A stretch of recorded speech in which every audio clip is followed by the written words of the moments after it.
Bonjour à tous, j'espère que vous allez tous très bien. Aujourd'hui on se retrouve pour une nouvelle vidéo, donc vidéo hebdo sur le Bitcoin. Donc, comme chaque semaine on va analyser le chart du Bitcoin. Avant de démarrer la vidéo, je vous rappelle que demain il y a un concours en fait que j'ai organisé sur mon Twitter. Donc concours avec deux codes promo de 0,005 Bitcoin à gagner. Donc le tirage au sort pour les deux gagnants se fera demain. Donc si vous n'avez pas encore participé, vous avez encore aujourd'hui pour le faire. Donc voilà, n'hésitez pas à participer. C'est 100% gratuit. Vous avez juste à retweet le tweet et poster un commentaire. Et le tirage au sort sera fait demain. J'ai fait une vidéo pour vous expliquer comment utiliser le code promo sur la plateforme PrimeXBT, ce qui va vous permettre de faire du margin trading avec 0,005 Bitcoin pour les deux gagnants. Donc maintenant on démarre la vidéo d'analyse. Donc pour le moment, donc là le Bitcoin, on est toujours à l'intérieur du range, mais là je suis en train de voir qu'en fait on est en train de le break. Donc là, le scénario que je vous avais donné de break du range, scénario de retracement, pour l'instant, il est complètement annulé. Donc là, il n'y a pas du tout de retracement en vue. On est très loin de la résistance des 40 000 $, là où on a eu le premier rejet. Alors cette semaine, on a eu quelque chose d'intéressant quand même, c'est-à-dire que, en fait, on a toujours donc, notre support entre 30 000 $ et 31 000 $, donc le support majeur. Qui est ici. Cette semaine, on a eu une fausse cassure du support, c'est-à-dire que là, on est venu break le support, mais vous voyez que ça a été racheté immédiatement. Donc là, ça symbolise avec la bougie en daily qu'on a eu ici en verte, avec la longue mèche. Derrière, on a eu un petit retracement boule, avec les trois bougies vertes en daily. Et là, il y a eu à nouveau un gros rejet, donc au niveau d'une zone de résistance. Donc là, on avait une résistance ici, au niveau des 35 000 $. Donc petite résistance intermédiaire ici, au niveau des 35 000 $. Il y a eu un gros rejet, encore une fois, et là, on repart dans une tendance bear. Donc là, le range, pour moi, il va être brisé vers le bas. Maintenant, là, c'est évident. On voit qu'il y a énormément de vendeurs encore. Pour le moment, il n'y a pas suffisamment d'acheteurs sur les niveaux actuels sur Bitcoin. Donc si on casse le niveau des 30 000 $ et qu'on break en fait le range, l'énorme range qu'on a formé pendant plusieurs mois, eh bien moi je m'attends à un gros dump tout simplement sur Bitcoin. Alors on a encore le support ici au niveau des 28 800 $, là où on a eu le rebond au niveau de la mèche. Donc on peut avoir un autre rebond au niveau de cette zone. Donc c'est là où je trace la ligne en bleu. Donc ici encore du support, donc on peut très bien avoir encore un rebond ici. Si on casse cette dernière zone sur Bitcoin, vous voyez que le prochain gros support pour moi il est ici, c'est-à-dire qu'il est très très bas, il est au niveau des 24 000 $. Donc voilà, ça va être le support des 24 000, 25 000 $ qui sera le prochain support en dessous, sachant qu'on a aussi un petit peu de support ici au niveau des 27 000 $, on le voit là sur le pattern ici. Donc on peut aussi avoir du support, voilà, un rebond dans cette zone. Alors sur le RSI en daily, on a toujours nos divergences pour le moment, ça change pas. Donc ça c'est le truc qui me dit que ça peut encore repartir boule. C'est qu'on voit que de toute façon on est survendu là maintenant sur Bitcoin, on a des divergences haussières en daily. On a toujours par contre la ligne de tendance ici en blanc que je vous avais tracée qui maintient pour l'instant la tendance baissière et qu'il faut absolument réussir à briser en daily pour avoir un retournement de la tendance. Donc voilà, ça maintenant c'est vraiment l'indicateur que je vais surveiller le plus pour me repositionner longue sur le marché. Maintenant, je veux qu'on brise cette ligne de tendance sur le RSI qui maintient un RSI baissier, donc qui maintient la tendance bear et voilà des sommets qui sont de plus en plus bas sur le RSI systématiquement.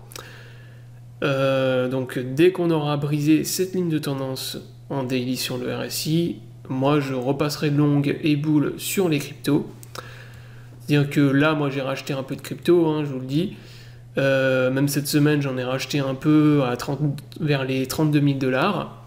Donc vu qu'on est quand même à des prix qui sont très intéressants par rapport à il y a 2 mois, on était à 60 000 $, ça reste intéressant de se positionner, surtout qu'on a toujours nos diffs pour l'instant bull en daily. Donc ça peut toujours se retourner rapidement, hein. Les divergences bullish en daily, je rappelle sur le Bitcoin, il y en a très rarement. Et généralement, c'est des signaux bull de retournement à court terme qui sont assez violents. Donc régulièrement, c'est des signaux qui relancent les acheteurs, l'intérêt acheteur, parce que tout simplement, ça montre que le niveau des prix est intéressant et qu'on est dans des prix qui sont plutôt survendus que l'inverse. Donc forcément, c'est intéressant de se positionner sur ces niveaux-là. Donc moi, maintenant, comme je vous l'ai dit, j'attends. Donc là, si le Bitcoin il dump, il va dump, hein. Il va retourner, je sais pas, 26, 28, 26 ou 25K.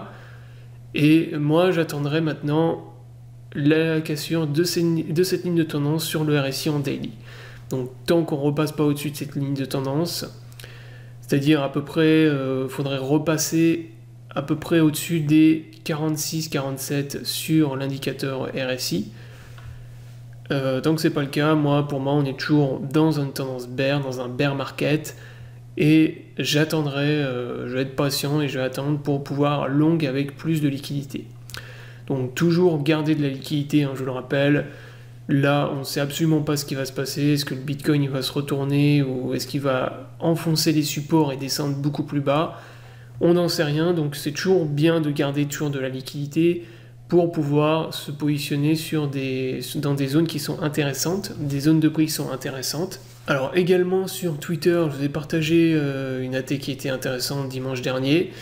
C'était l'AT de la page Sentiment, donc je le remonte pour ceux qui n'avaient pas regardé la vidéo de dimanche dernier. Donc en fait, c'est un site qui vous permet d'avoir des graphiques. Et là, sur le graphique qu'ils ont partagé, ils vous montrent qu'en fait, les whale holders accumulent du Bitcoin depuis de manière très, très importante depuis le mois de mai, depuis mi-mai à peu près, ce qui correspond en fait au début du crash. Donc depuis en fait le gros crash, les whales rachètent du Bitcoin, ils en rachètent en masse, alors que inversement, les petits holders, eux, ils revendent de manière accélérée, ils ont revendu de manière accélérée vers à peu près fin mai, début juin. Donc en gros, depuis on va dire la consolidation dans le range, à l'intérieur du range, en fait ils ont revendu en masse des cryptos, alors que les whales, elles faisaient l'inverse, elles rachetaient en fait le portefeuille des petits investisseurs. Et donc ça c'est également un indicateur qui est plutôt bull, hein, bien sûr, parce que quand vous avez les particuliers, parce que là les small holders schématisent les particuliers qui revendent en masse, et que derrière vous avez les whales qui les rachètent leur bague, 9 fois sur 10, vous pouvez être sûr que la tendance s'inverse, et que en fait les whales accumulent, rachètent à des prix en fait qui sont bas. Et que inversement, les particuliers, eux, vont se faire rect dans les semaines ou les mois à venir. Voilà donc pour l'analyse du mois. Donc bon, pour l'instant, comme je vous l'ai dit, on est toujours à l'intérieur du range, on n'a pas encore vraiment break, mais à mon avis, c'est juste une question de temps. Il y a encore le support là en dessous des 28 800, qui est big zone de support. Et si on break cette zone, moi je m'attends à un gros dump sur Bitcoin encore. Et prochain gros support pour moi c'est 25 000 $. Donc là on fait des bas de plus en plus bas sur Bitcoin, mais par contre on diverge toujours, comme je vous l'ai dit, sur l'indicateur en daily. Donc ça c'est un peu, on va dire, le signal bull que pour l'instant me fait dire qu'on peut encore avoir un joli short squeeze. Le fait est aussi qu'on accumule de plus en plus de shorts depuis des mois. Donc tôt ou tard, de toute façon, ça va être autour des shorts de se faire rect et de se faire liquider. Pour l'instant, c'est les longs qui prennent cher, mais la tendance va s'inverser, c'est juste une question de temps. Voilà, donc j'espère que la vidéo vous aura plu. Je vous invite à vous abonner à la chaîne pour ne pas rater les prochaines vidéos. Je vous souhaite à tous une bonne journée et à bientôt pour une prochaine vidéo.